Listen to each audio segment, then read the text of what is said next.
최근 UAE로부터 안타까운 소식이 들려왔습니다. 그동안 한국 항공우주산업과 중국의 강서 홍두 항공공업집단은 후연기 수출을 두고 경쟁을 벌여왔는데 결국 UAE가 한국의 T50 고등 후연기 대신 중국의 L15 후연기를 구매하기로 최종 결정한 것입니다. 이와 같은 결과는 지난 23일 중국 관영 글로벌 타임스를 통해 보도되면서 구체적으로 알려지게 되었습니다. 익명의 분석가는 중국의 이러한 성과는 단지 시작일 뿐이며 이번 수출로 인해 향후 아랍 국가들이 중국과의 방위 협력을 더욱 강화할 것으로 보고 있습니다. 또한 미국의 막대한 영향력에 대한 균형을 맞추기 위해 더 많은 중국산 방산품을 도입할 것으로 봤습니다. 한국의 UAE 전투기 수출 시도는 이번이 처음이 아니었습니다. 지난 2009년에도 4년이나 공을 들여 준비했었지만 이탈리아의 M346에 밀려 안타깝게 실패했었는데 결국 이탈리아도 기술 이전 문제에 대한 이견으로 인해 최종적으로 선정되지 못하면서 한국은 다시 기회를 잡을 수 있었던 것입니다. 하지만 이번에는 중국에 밀려 또다시 실패한 것입니다. 이번 결과에 대해 전문가들은 UAE가 당초 후연기로 선정했었던 이탈리아의 M346과 중국산 L15가 둘 다 러시아의 야코브레프가 제작한 야크 130을 원형으로 한다는 점이 영향을 끼친 것으로 보고 있습니다. UAE는 사우디아라비아처럼 순위파 이슬람 국가이며 인구가 1955년 8만, 1960년 9만 명에 불과했을 정도로 소국이었지만 2022년 기준 1천만 명이 넘어설 정도로 성장했습니다. 물론 시민권을 가지고 있는 사람들은 약 100만 명 정도에 불과하고 나머지는 대부분 건설 및 제조업에 종사하는 외국인들입니다. 한국과 UAE는 몇 년 전부터 형제국으로 불릴 정도로 밀접한 관계를 맺어왔습니다. 가장 높은 수준의 외교 관계라고 볼 수 있는 군사 교류가 진행 중이기 때문입니다. 2011년 창설된 아크부대는 UAE에 파병되어 군사 협력단으로서 특수부대의 훈련을 돕고 있으며 아크는 아랍어로 형제라는 뜻이기도 합니다. 2009년 12월에는 UAE의 원전 사업을 수주하여 한국형 원전 4기를 아부다비 인근 바라카 지역에 건설하기 시작했습니다. 이는 한국 최초의 원전 수출 사업이었으며 이를 통해 한국 원전의 우수성을 전 세계로 알릴 수 있었습니다. 현재 바카라 원전 1, 2호기는 정상 가동 중이며 3호기는 출력 100% 상승 시험, 4호기는 시운전 중인 것으로 알려져 유종의 미를 거두는 것이 멀지 않은 상태입니다. 올해 초에는 UAE가 한국에 약 300억 달러를 투자하겠다고 밝혔습니다. 모하메드 대통령은 어떤 상황에서도 약속을 지키는 대한민국에 대한 신뢰로 300억 달러 투자를 결심했으며 구체적으로는 원자력, 신재생에너지, 수소, 국방기술, 기후변화, 우주, 디지털 전환, 첨단 인프라, 스마트 농업, 식량 안보, 수자원 등 다양한 분야에 걸쳐 한국과의 전략적 파트너십을 더욱 발전시켜 나가길 강하게 희망한다고 발표했습니다. 안타깝게도 이번 고등 후연기 선정에서는 중국산을 선택했지만 앞으로도 한국과 UAE는 여러 분야에서 다양한 협력을 진행할 수 있을 것입니다. 이로써 중국은 잠비아에 이어 두 번째로 자신들의 후연기 L15의 수출 실력을 쌓아 올릴 수 있게 되었습니다. 물론 한국은 이미 인도네시아, 필리핀, 이라크,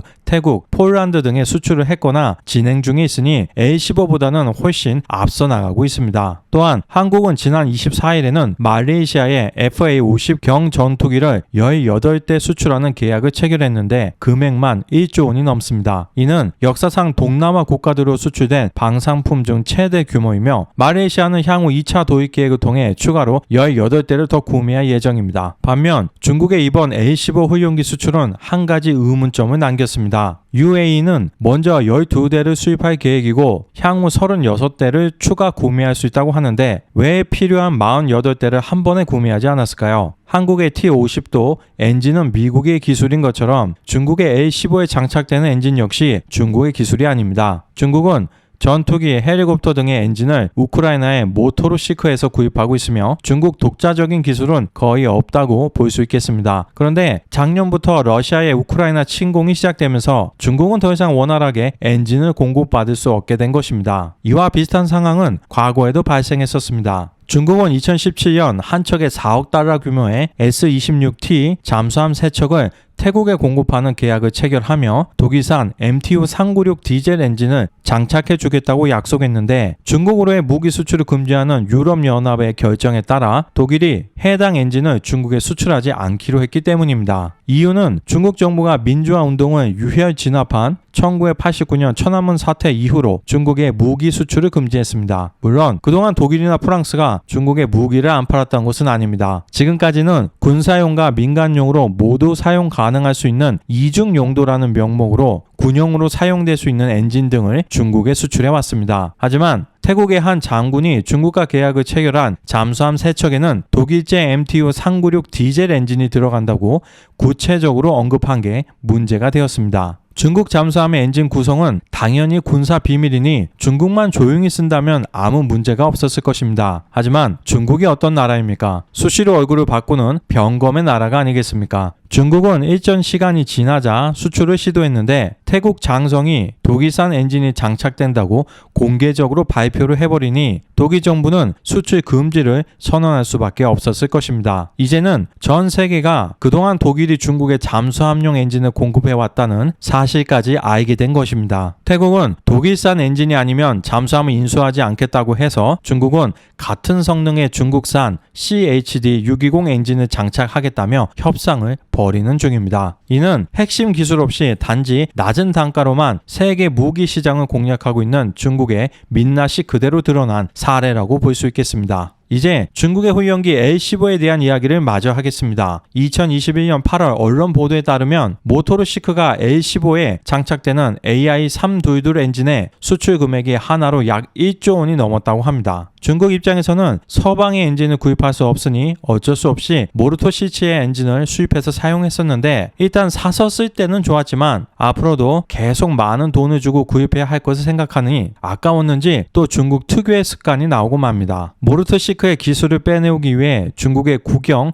항공 제조 기업을 통해 지분을 획득하고 중국 충칭시에는 생산 공장을 만들게 했던 것입니다. 하지만 중국의 검은 시도는 이번에는 통하지 않았습니다. 2021년 3월 우크라이나 정부는 중국 투자자들의 지분을 다시 사서 국영화하기로 결정한 것입니다. 이미 그동안 적지 않은 기술들이 유출되었겠지만 더 이상의 유출만 없어도 그나마 다행이라고 볼 수 있을 것입니다. 사실 우크라이나는 중국과의 관계가 좋은 편이었습니다. 양국은 1992년 수교를 맺었으며 심지어 키이우와 베이징은 자매 도시입니다. 전 세계가 코로나 백신 수급에 어려움을 겪고 있을 때인 2020년에는 러시아 백신 대신 중국의 시노백이 개발한 코로나 백신을 수입해서 접종했으며 중국과의 전략적 동반자 관계를 강조하며 2021년 7월에 유엔 인권이사회에서 서방 40여 개국이 발표한 신장 지역 인권 상황 공동 서명 연설을 철회했습니다. 그로부터 얼마 지나지 않아 중국은 우크라이나와 도로, 교각, 철도 프로젝트에 적극적으로 협력한다는 협정을 맺기도 했습니다. 이처럼 우크라이나는 중국을 머리 떨어진 좋은 친구라고 믿었지만 결국 자신들의 존망이 달린 중요한 시기에 철저하게 배신을 당합니다. 러시아의 우크라이나 침공에 대한 유엔 안전보장이사회 규탄 결의안은 러시아의 반대와 중국, 인도 등의 기권으로 채택되지 않았으며 러시아의 침공이 1년째 되던 지난 2월 24일 중국 외교부는 12가지 입장문을 발표하면서 전쟁에는 승자가 없다. 모든 당사자는 합리성과 자제력을 갖고 불길에 기름을 붓거나 갈등을 심화시켜서는 안 된다라며 이 전쟁이 러시아의 일방적인 침략으로 시작된 것이 아니라 마치 우크라이나와 러시아 양국이 모두 잘못이 있다는 듯 말하고 있습니다. 더불어 중국이 아직 최종 결정을 내린 것은 아니지만 최근 러시아의 드론, 탄약 등의 제공을 검토하는 중이며 포탄까지 대상으로 공급 가격 등에 대해 협상을 하고 있다는 내용이 워싱턴 포스트를 통해 보도되었습니다. 중국은 해당 내용에 대해 부인하고 있지만 며칠 전 왕이 공산당 중앙정치국 위원이 갑자기 러시아를 방문했으며 유독 환대하던 푸틴 대통령의 모습을 보면